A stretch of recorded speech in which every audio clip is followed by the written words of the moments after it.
À son apogée, l'habitation du Buc était l'une des plus importantes unités de production sucrière.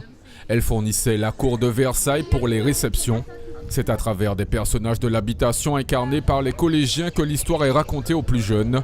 Brice incarne Balthazar du Buc, qui régnait sur l'ensemble du domaine. C'est lui qui a fondé toute la famille, c'est lui qui gérait à peu près tout, c'est lui qui ordonnait aux esclaves de faire le travail.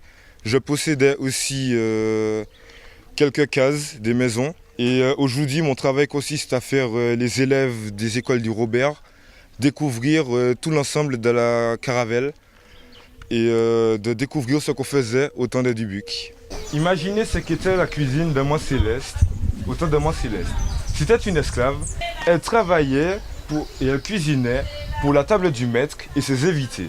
Mont Céleste, la cuisinière, est incarnée par Priscille. Elle tenait une place importante également dans la vie quotidienne. Je l'ai fait découvrir le rôle de Mont Céleste, ce qu'elle était, ce qu'elle faisait sur l'habitation, par des jeux ou par des messages. C'est grâce à elle que tout le monde mangeait et que tout le monde était en bonne santé. Parce qu'elle connaît toutes les plantes médicinales et guérit certains esclaves.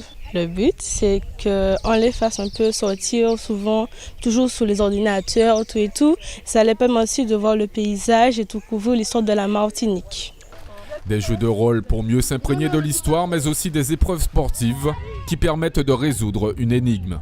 À chaque épreuve, si on gagne, on nous donne des indices pour au final former un puzzle où après on pourra lire toute la phrase. Le but final, c'est au plus de s'amuser, apprendre des choses et puis réussir le puzzle.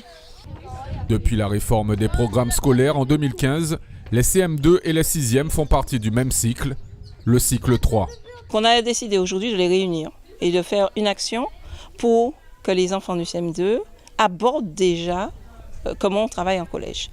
Et par la même occasion, ça permet aux élèves de 4e du collège de réaliser un projet d'éducation artistique et culturelle qui s'appelle Animer, un lieu du patrimoine de la Martinique.